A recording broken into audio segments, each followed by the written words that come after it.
What's up? This is MC. Nasa Lichess tayo ngayon at maglalaro tayo ng Puzzle Storm. Disclaimer na agad na hindi to para sa lahat tong content na to.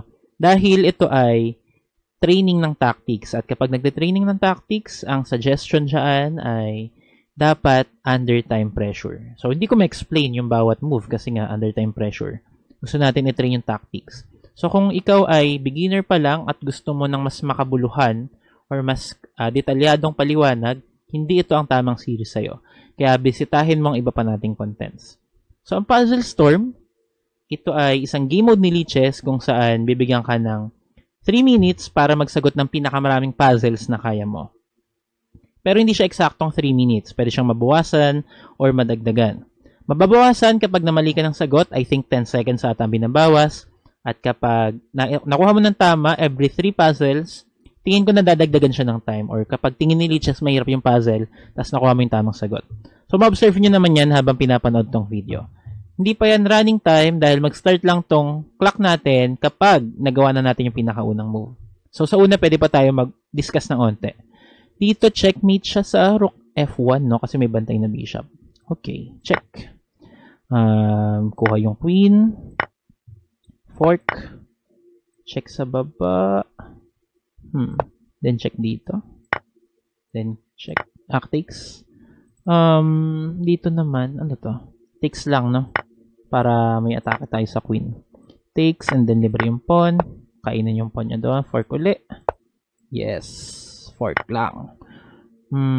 Dito, ano naman to? Takes. Take ng pawn. Okay. Ma-open yung linya ng ano natin. Check. And then, libre yung queen niya. Pinang-capture niya kasi. Para hindi naman kailangan. Take tayo dito. Para discovered attack. Then may attack din sa queen niya. Sacrifice. Maraming sacrifice dito. So, dito hindi nyo malalaman kung anong uri ng puzzle yung sinasagutan nyo. Kung mate in 2, mate in 1, or lalamang lang ba, ganun. Wait lang, may bantay pala na queen. So, check lang dito. Then, checkmate. Okay. Pin. Okay, libre. Takes.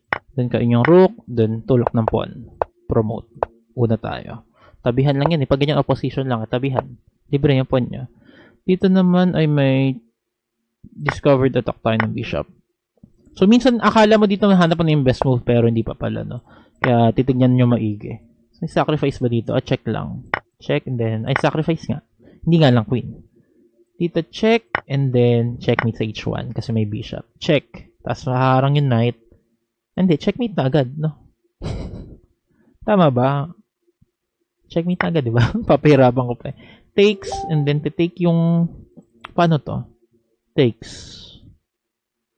Tapos take natin yung queen niya. O yun. So, dito, kailangan nating bantayan to. Dito lang, no? Okay, tama. Push, para may atake sa mga bishops. Ay, sa rook. So, hindi natin makakapture ito kasi makapture queen natin. Take muna tayo dito. Then, take natin yan. Hindi, may queen eh. So, ilag lang. Okay, tama. So, as black takes, unahan natin siya dito, no? Matulak muna. Hindi ganun din eh. Okay, tama naman. Checkmate sana, kaya lang may bandang na queen. So, dito muna siguro. Check siya sa baba. Kakainin natin.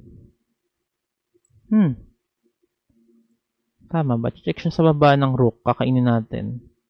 May follow-up ba siya? Libre to. Hindi niya ginawa, no? Yung pa naman ako nag-read. Takes. Atars lang.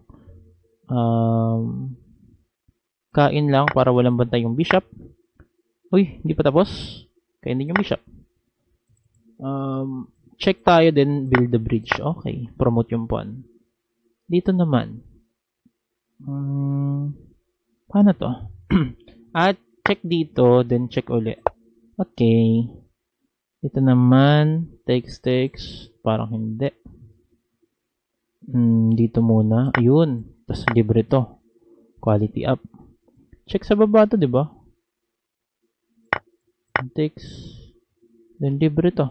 Okay, tama. So, takes. Nakaka-check siya. So, push lang siguro. Push lang. Then check. Then checkmate ata to. Pa-checkmate siya, no? Takes muna tayo dito. Para may atake sa queen. Okay. Takes.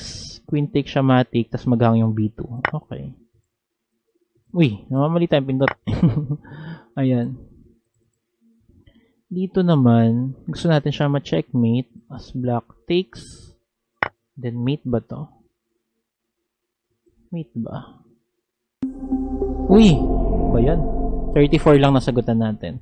So, may mali ba tayo nasagutan? Parang wala naman. Medyo mabagal pa nga lang tayo. Uy, ay hindi. Yung dulo daw mali pero hindi naman mali kasi nga hindi nga natin nasagutan kasi nga wala na nga tayong oras. So, hopefully may natutunan kayo sa video to at ma-apply nyo sa sarili nyo mga laro. Again, this is MC, always saying, think more often. Thanks for watching and see you in my other videos. Bye-bye.